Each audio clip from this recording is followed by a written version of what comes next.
Right, so the power of predictability. Today I want to talk about how underestimated the power of predictability in your financial journey is, because what we see at the moment and what we've seen for probably the last 10 years is just constant speculation and people throwing caution to the wind and hoping that just, enough money will get them to where their goals are. And that's the opposite of predictability. You guys are all letting your future outcomes be determined by something you have no control over. And I talk about this all the time. The main thing you need to do is control what you can control. And a lot of people, that's the last thing they do, which is fucking psychopathic. It's ludicrous. And we've just been lucky in the last 10 years that markets have continued to rally across the board, due to low interest rates and low bond yield, that kind of stuff. It's really just the luck that you guys have had. A lot of you don't know what traditional financial markets are like, and you're kidding yourself if you think we're never going to get back there. And it's really important that you don't take this speculation and that you've been winning on into, a traditional financial market. You think about how long financial markets have been around. 10 years is just a drop in the ocean, right? So it's really important to understand that, because this isn't my opinion. This is science, right? Scientifically speaking, there's research papers on this. There's predictability, speculation, bias, all these different things that go into your investment portfolio creation.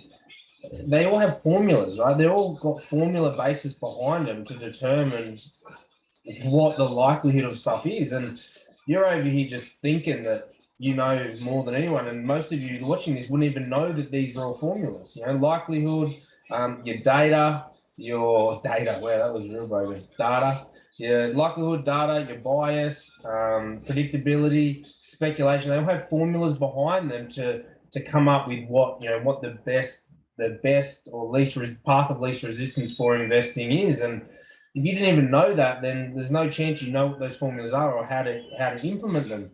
And therefore, when markets return back to traditional basis, and like I always say, markets don't repeat, but they rhyme. And I do say in Eminem style, which means Eminem can rhyme words that don't necessarily rhyme with each other, and they've got patterns and flows. And that's how I believe the market operates over and over again. So if you don't understand that, you don't know don't know the ins and outs of these formulas, and how are you going to know? How are you going to be able to guarantee your future? And a lot of you are not. And even when you're winning, you still are so in the dark about whether or not it's enough that you don't do anything with it. And eventually, if things do come undone because you played the same risk profile the whole time and taken too much risk when you shouldn't have, and your portfolio takes a dive, you've just wasted all that time where you could have been taking profits and enjoying yourself, and you haven't. Not because you had a shit investment, not because of any other reason other than you didn't know what you needed. So you were just completely continuing to invest instead of enjoying it and finding that balance. So how do we be predictable, and how do we put the power back into predictability? Well, first and foremost, asset allocation is key.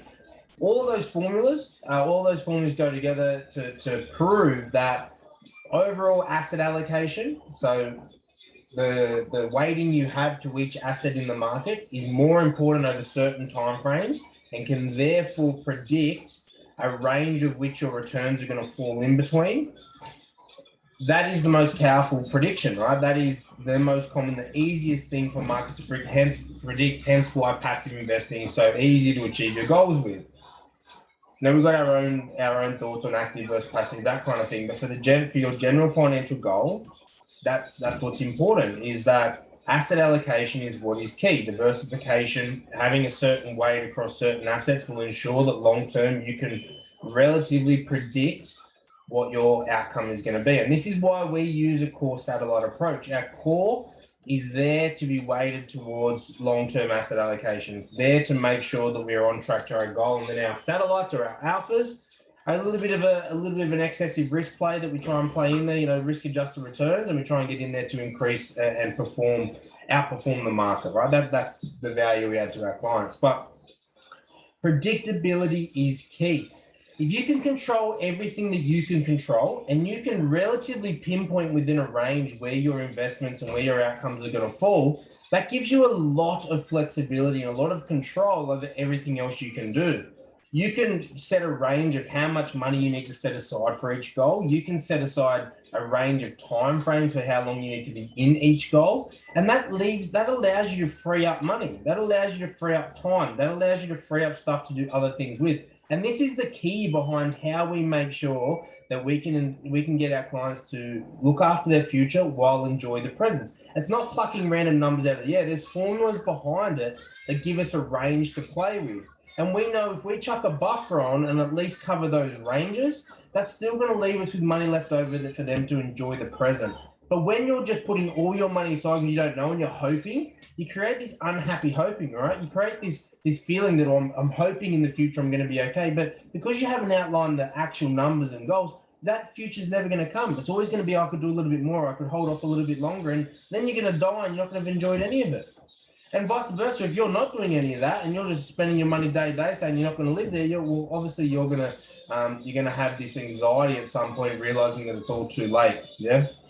So that's why goals-based objectives are the most important. And that's why predictability is so powerful, because you can actually set a range of things that you can allocate not too much, but just enough money towards things and have money left over to do a lot of other things with.